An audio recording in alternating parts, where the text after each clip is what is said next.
Hello, good afternoon. Sa pangalan po ng dakilang Panginoong Kristo, isang mapagpalang hapon po sa bawat isa. Dito po tayo sa pagpapatuloy ng ating gawain saan meron tayong mga sitas o aralin na ibinababa upang ito'y ating basahin, pag-aralan, at ito'y gamitin natin sa ating pang-araw-araw na pamumuhay. Ngayon po, ang unang aralin, sabi po sa Ebanghelyo ni San Mateo, sa Kapitulo 5, versikulo 13 hanggang 16. Siguro po, sa mga palaging nagbabasa ng banal na kasulatan, palagi na itong napagdadaanan. Pero kung titingnan po natin, ano ba ang kahalagahan ng mga sitas na ating binabasa? Sabi po dito,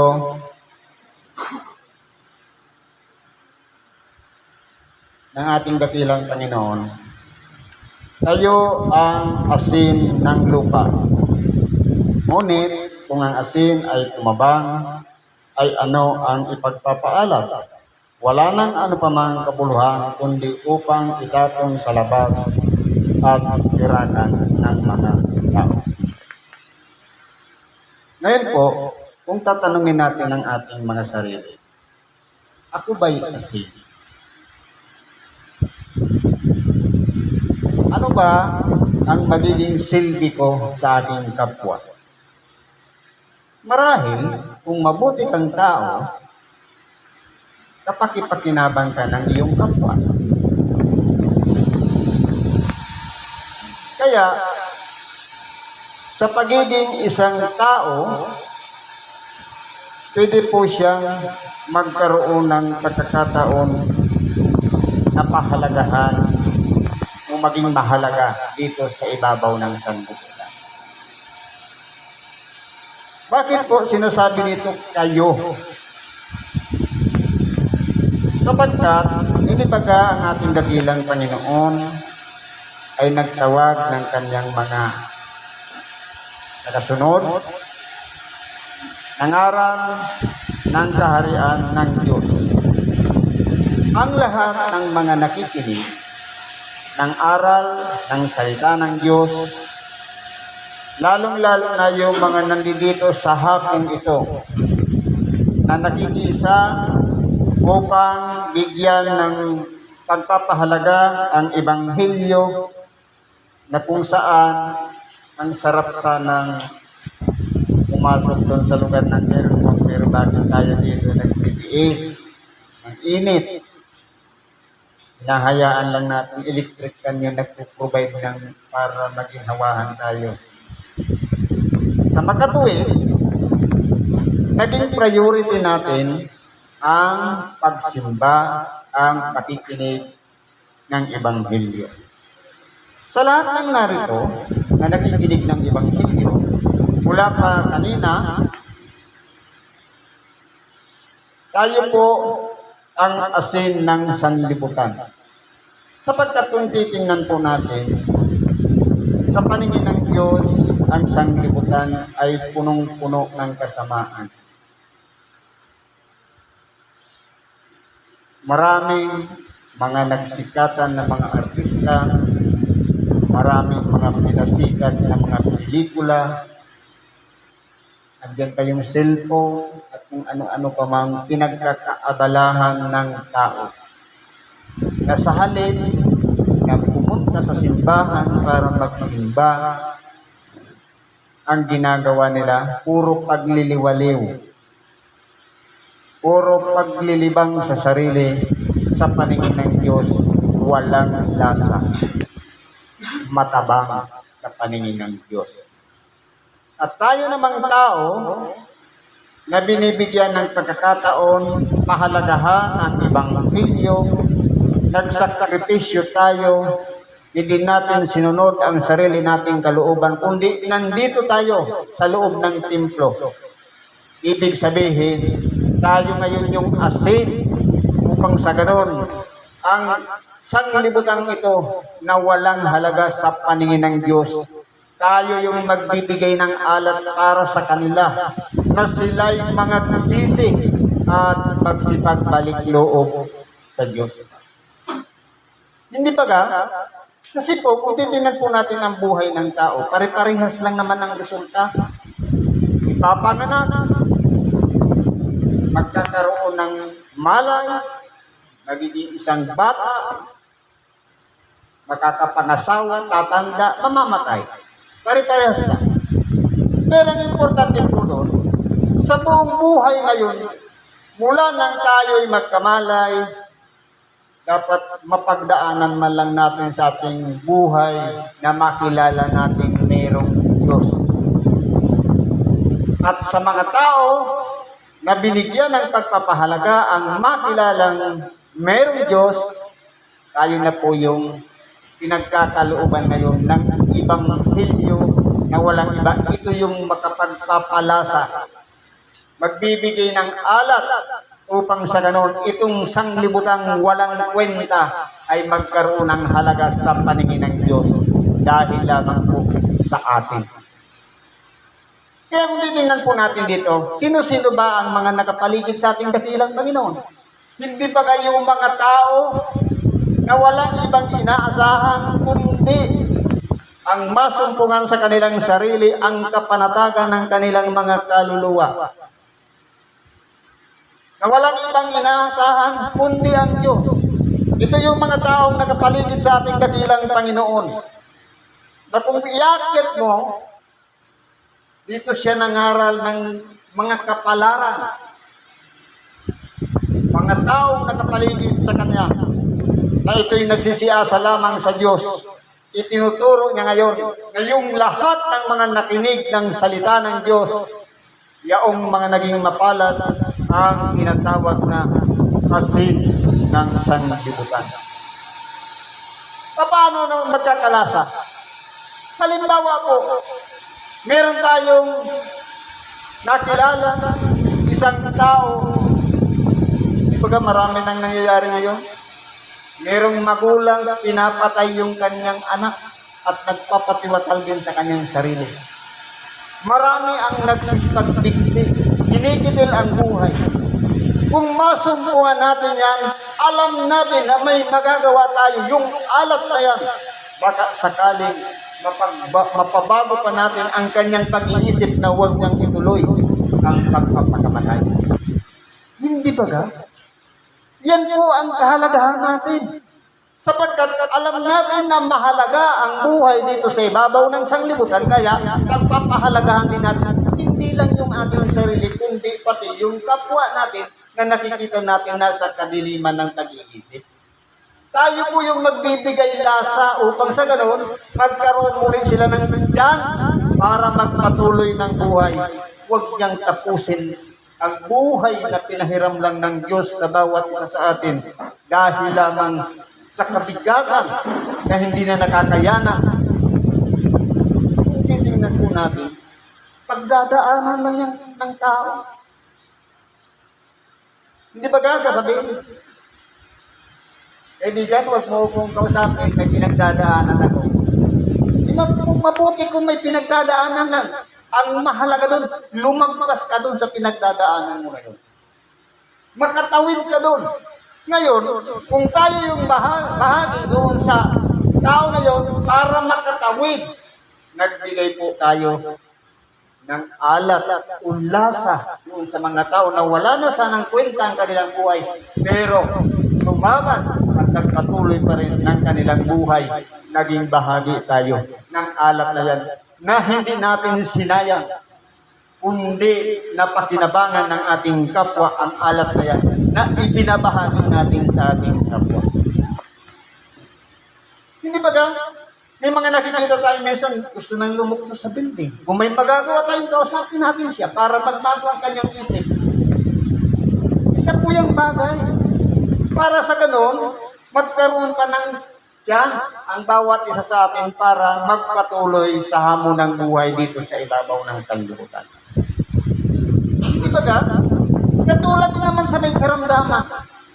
Pag sinabi ng doktor, malala na ang iyong sakit, pero dahil sa iyo, sinabi mo, pagdadaanan mo lang yan, sumama ka sa akin sa lunduyan, gagaling ka. Hindi ba ga? Naging daan tayo upang sa ganun, magpatuloy siya na lumakas ang kanyang loob. Dadaanan ko lang pala ito, hindi pa pala ito ang kamatayan. Hindi ba ga? Di paano kung nadala natin dito? At sa bisa ng milagro ng pananampalatayang ipinagkaloob sa bawat isa sa atin, nagsigaling. Hindi ba ga?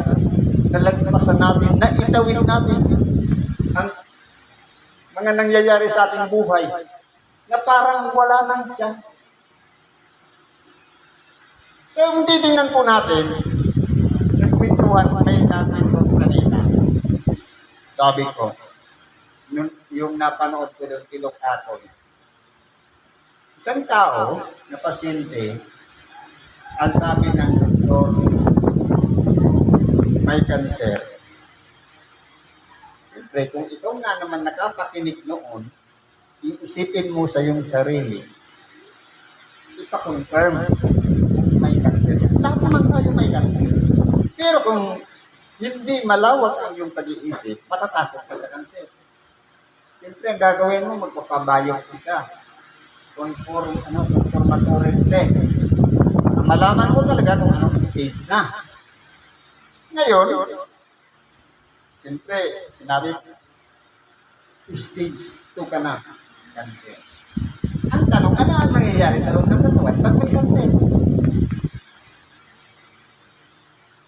Kung mahilig ka sa matamis, buhay na buhay talaga ang cancer. Ngayon, ang nangyari, hindi na siya makatulog. Sabi ng asawa, matulog ka na. Hindi ako makatulog, may cancer ako. Kumain ka na. Hindi ako makakain, may cancer ako. Alam mo ang ikinamatay, hindi naman cancer. Gutom at puyat. Anong koneksyon ng cancer? Kung tutuusin, yung cancer, kaya pang mapaglabanan yun. Paglumaban lang yung immune system natin. Tatalunin niya yun dahil binigyan tayo ng perfectong katawan, likha ng Diyos na makapangyarihan sa lahat. Kaya niyang gamutin ang kanyang sarili. Meron po siyang sariling doktor. Walang iba ang immune system. Pero inaabuso natin. Walang tulong. Ano kasi magtatrabaho yung atay? Nagsusupply niya lahat ng nutrients, vitamina, sustansya, ipaikot niya sa buong katawan. Hahatakin ng dugo, isupply sa lahat ng sangkap ng katawan. Hindi nga natutulog. Nagtatrabaho ang atay, pagtulog. Ano mangyayari? Puyat. Ano nga yung laro ngayon, no? Kaka-ML. Kakalaro ng ML, nangingisay na lang. Totoo po yan. Ang radiation, meron ako na-encounter doon sa kuwa. 18 years old, stroke. Dahil sa ML. Naglalakad siya ganun. Hindi na napipigilan yung ganun. Kaka-cellphone yun, kaka-ML, stroke sa low blood. Kasi pagod na yung utak, wala pang tulog, naliligo pagka umaga. Dahil papasok sa eskwela. Senior high school. Ganon. Sabi ko sa kanya, saan mo na ginagamit ngayon ng cellphone mo? Ayoko na mag-ML, kuya. Ano na lang ginagawa mo? Ninegosyo na lang. Ginagamit niya na lang, ka-order ng manok. Tapos, mahanap siya ng kakatay, i-deliver niya. Ganun ba ang ginagawa niya? Ayaw niya na talaga ng sabi ko, hinakay ka ng kalaro mo. Ayaw na talaga. Tinutulak ko na ngayon siya pabalik doon, pero ayaw na. Ganun po para matuto. Kasi po, hindi ba ka ang mga anak, kapag sinaway mo, mas lalong nagpupursige. Tumitigas ang ulo. Itulak mo, tuloy papunta doon sa kanyang gusto niya. Kasi po, kapag iyan naka-experience ang isang bagay na pagsisisihan, sarili niya mismo ang magbabago. Hindi na tayo. Kasi po, magtatanda na. Kasi po, sabi nga, experience is the best teacher in our life. Ito po yan. Katulad sa bata, sabi mo, huwag mong hawakan yung apoy na yan, mainit yan. Ayaw maniwala. Nung mapasok, ay oo nga, mainit na. Hindi ba ka? Natututo tayo sa sarili nating experience. Kaya po, kung titingnan po natin dito, habang na tayo ay binibigyan ng buhay, mas lalo nating napapalalim ang pagkakakilanlan sa Diyos at ang pananahan niya sa ating mga puso. Bilang tayo mga tinawag na tagasunod ni Kristo, pahalagahan natin yung mapapakinabangan sa atin ng ating kapwa. Walang iba, ito na yung asin ng sanglibutan. Ibig sabihin, hindi lang sa barangay mo, hindi lang sa bayan mo o probinsya mo, pwede sa ibang lugar kasi sa sanlibutan. Kahit saan ka man kumaroon, may pakinabang ka sa iyong kapwa. Kaya nga tinatawag na asin ng sanglibutan, saan ka man kumaroon. Ang mga nakakasalamuha mo, na hindi man lang nagsisimba sa pamamagitan mo, baka sakaling magbago, magsisimba mo sa simbahan, magkakaroon po sila ng lasa sa paningin ng Diyos. Kasi kung titingnan po ang isang lutuin, hindi ba kapag pinakuluan mo siya ng walang asin, walang lasa. Pero kapag nilagay mo yung asin, nanunuot yun pati doon sa mga nilaga. Hindi lang doon sa sabaw.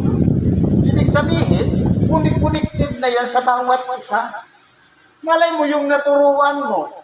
Halimbawa, pasimple lang, dinala mo dito, tapos gumaling. Nung natuto din, siya na rin yung naging asin. Kaya po, ang asin, na malaking bagay po yan dito sa ibabaw ng sanglibutan, para nang sa ganon, magkaroon lahat ng lasa sa paningin ng Diyos, tayong mga tao. Kaya, huwag nating sasayangin yung oras na nandito tayo, nakinig tayo ng Ebanghelyo. Malay mo sa pamamagitan natin na minsan lamang natin napakinggan ang salita ng Diyos, pagkatapos pag-uwi natin, yung nakausap natin, naging asin din, nagkaroon din ng lasa. Lamang, dapat mayroon tayong gagawin. Bakit sabi dito? Hindi rin nga, kayo ang ilaw ng sanlibutan. Ang isang bayan na natatayo sa ibabaw ng isang bundok ay hindi maitatago. Ngayon, lingkod ka na ngayon ng Diyos. Ikaw ngayon ang ilawan na ng sanlibutan. Paano magliliwanag yun? Sa pamamagitan ng iyong ginagawa. Kung dati noon, ang bit-bit bubuti ng alat, ngayon, banal na kasulatan na nagliliwanag ka na sa iyong kapwa.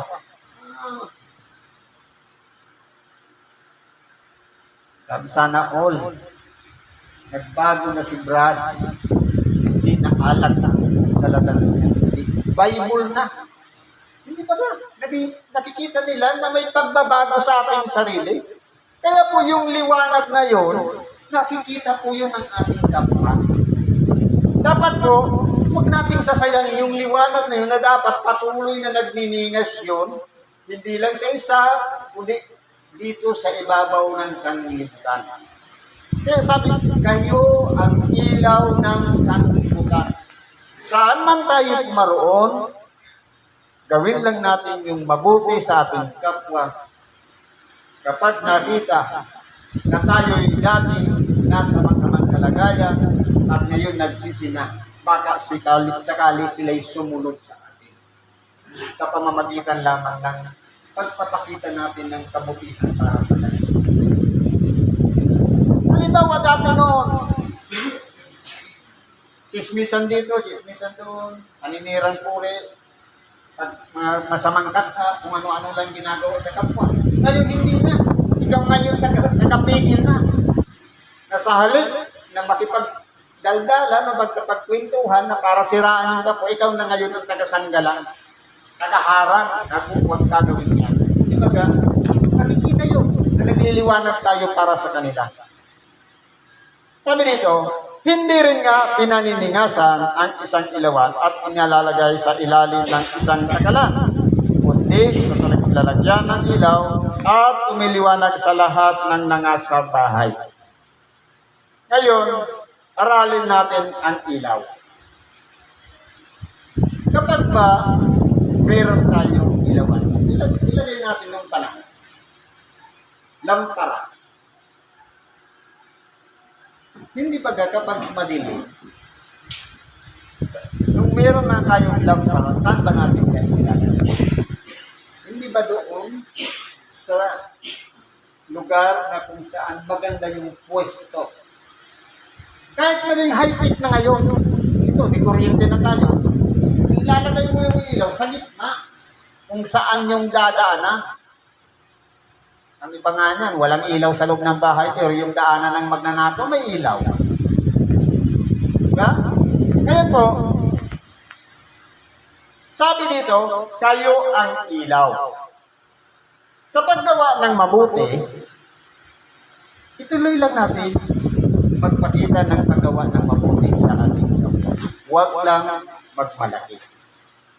Kasi po, halimbawa, balik natin sa pasyente.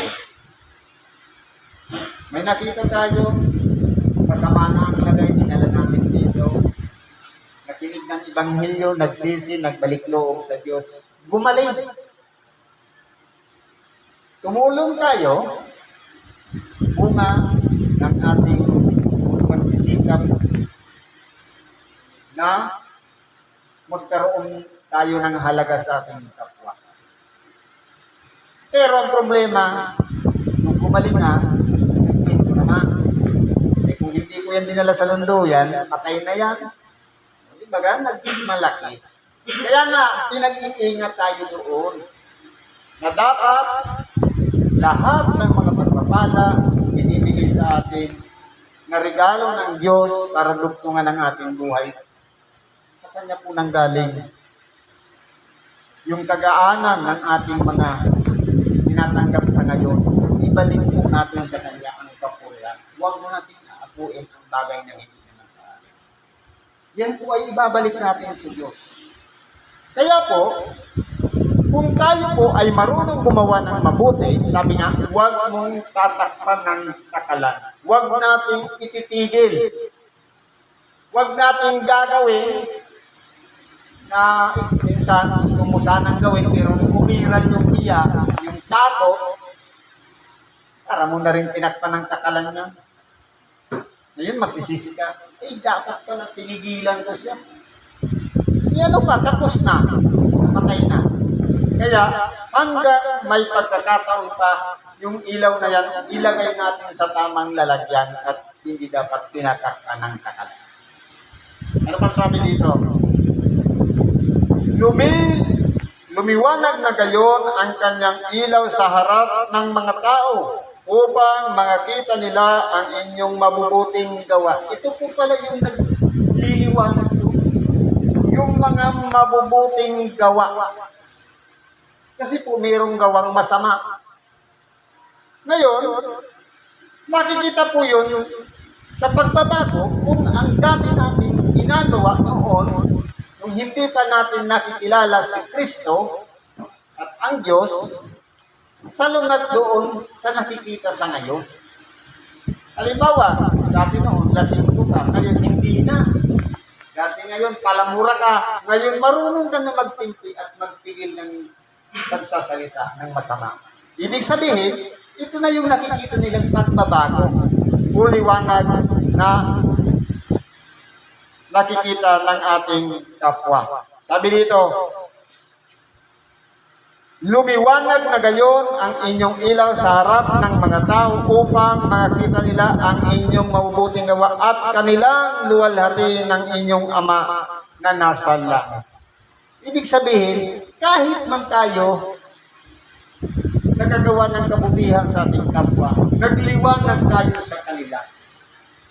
papupurihan pa rin ng tao ang Diyos at hindi tayo na tayong nagbago. Tayo ay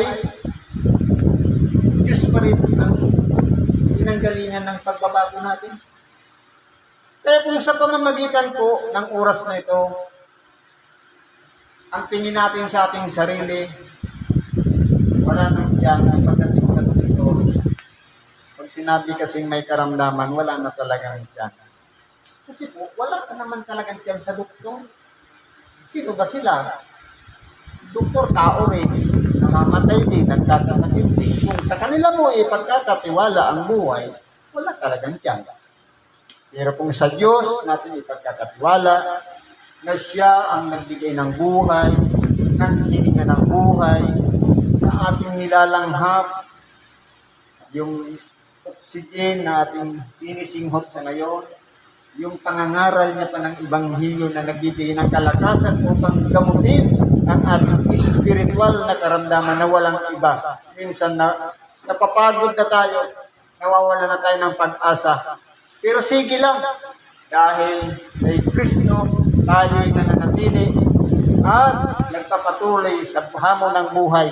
Kaya tayo'y nagtsatsaga na kahit mainit nandyan tayo para lamang tulungan ang ating karamdaman bumalik sa pangalan ng ating dakilang Panginoong Hesus. Kaya po kung titingnan po natin, lalawakan natin ang ating pag-iisip. Bakit ba ang tao nilalagnat?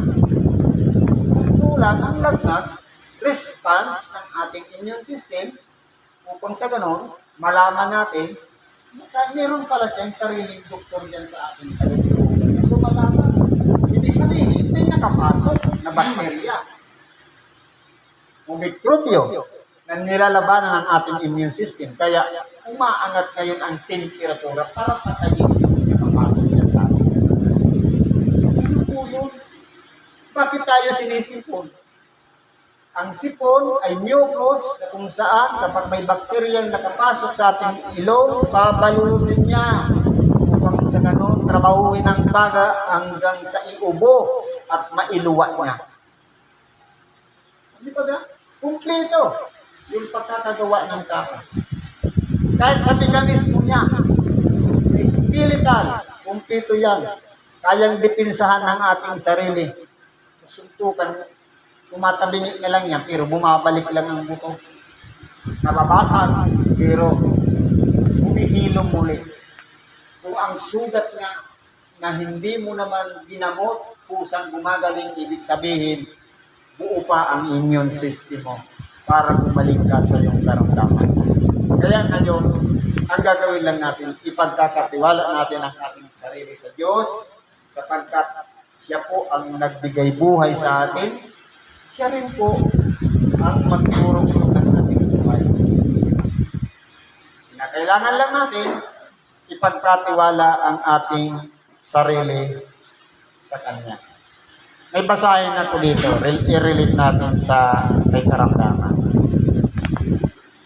Sabi po sa Exodo 15:26.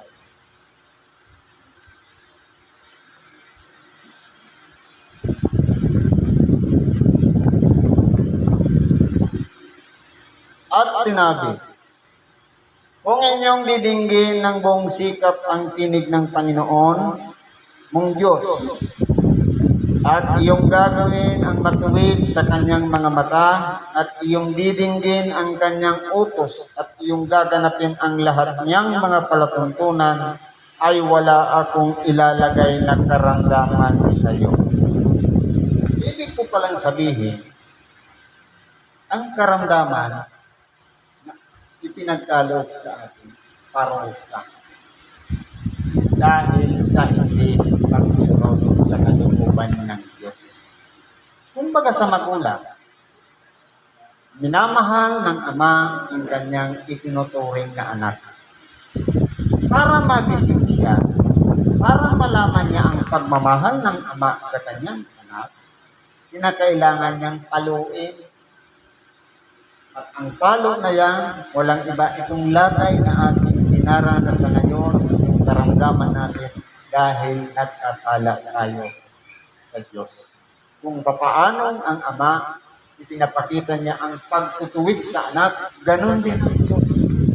Itinutuwid niya yung mga taong suwain para sumunod muli sa Diyos at magsipagbalik loob sa Diyos. Kaya huwag tayong matakot sa karamdaman.